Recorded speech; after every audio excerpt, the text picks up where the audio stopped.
જય માતાજી મિત્રો, આજે આપણે ફાફડા ગાંઠિયા બનાવીશું. તેની બનાવવા માટે આપણે સૌપ્રથમ આપણે 1/4 ટેબલ સ્પૂન જેટલો પાપડ ખાર લેશું. આ પાપડ ખાર તમે ગમે તે કરિયાણાની દુકાનમાં એકદમ સરળથી મળી જશે.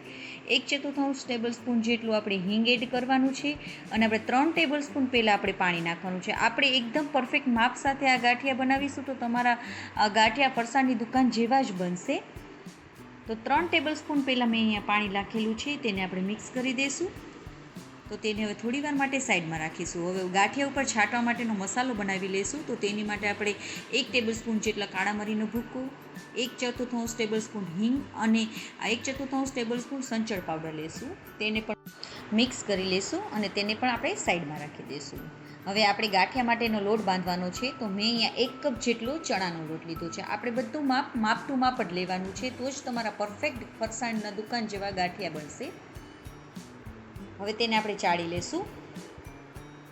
હવે 1 ટેબલ સ્પૂન જેટલો આપણે અજમો લઈ લેશું, તેને આપણે મસળીને નાખી દઈશું.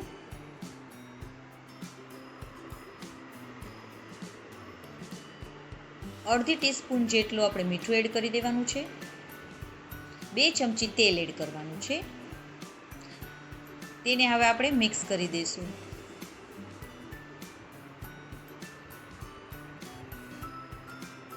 મિક્સ થઈ જાય એટલે આપણે જે પાણી બનાવેલું છે હિંગ અને પાપડ ખારનું તે નાખી દઈશું. તેને આપણે બધું જ નાખી દેવાનું છે અને આપણે પહેલાં તેનાથી જ લોટ બાંધવાનો છે. આપણે પાણીની જરૂર પડશે તો જ આપણે વધારે તેમાં પાણી નાખવાનું છે.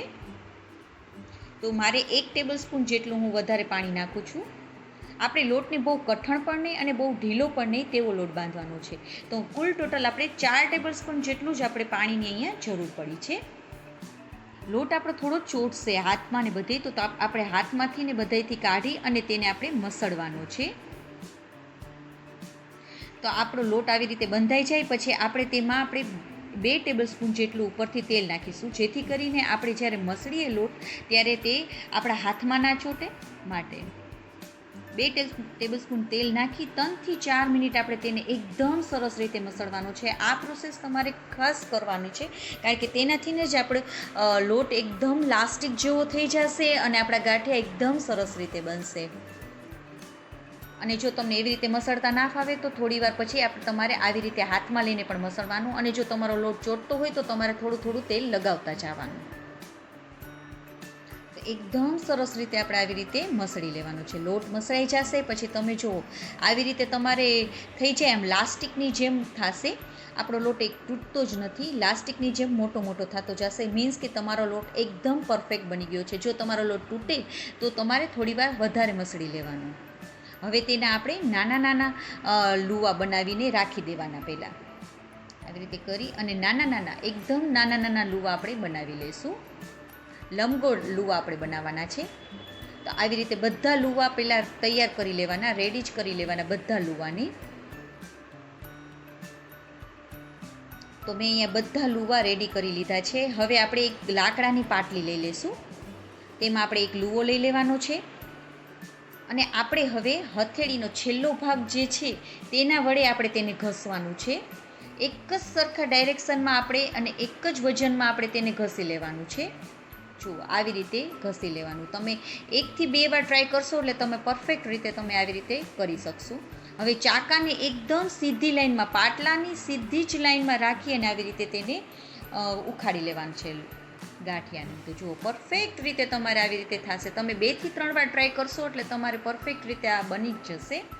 અને વધારાનો જે હોય તે ભાગ ચણાનો લોટ જે ચોટી ગયો હોય તેને કાઢી લેવાનો, જેથી કરીને તમે બીજો બનાવો ત્યારે તમારે એકદમ ઇઝી રીતે તે થઈ શકે, નકર તમારે તે ચોટવા માંડશે. માટે એકદમ સરળ રીતથી પાટલીને આગળ જ આપણે તમારે ચાકાને રાખવાનું ને સીધું જ રાખીને તમારે તેને કાઢી લેવાનું.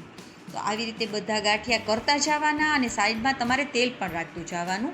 તેલને આપણે ફૂલ ગરમ નથી કરવાનું. 60 થી 70% જેટલું તેલ ગરમ થઈ જાય પછી તેમાં આપણે ગાંઠિયા નાખી દેવાના.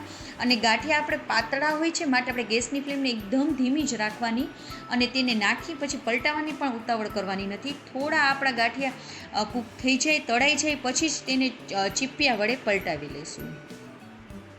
તમારે તળતા પણ જવાનું અને ગાંઠિયાને કરતા પણ જવાનું.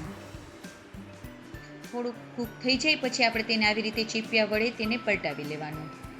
ગાંઠિયા તમારે 1 જ મિનિટમાંથી 1 થી 2 મિનિટમાં જ કૂક થઈને તળાઈને રેડી થઈ જશે.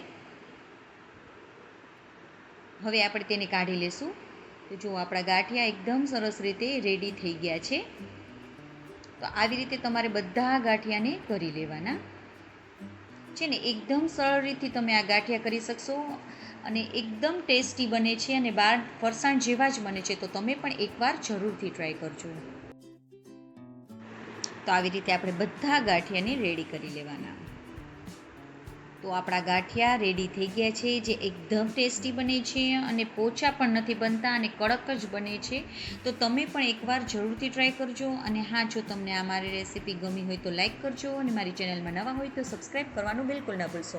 અને તમને આ મારી રેસીપી કેવી લાગી તે કમેન્ટ કરીને પણ કહેજો. જય માતાજી મિત્રો.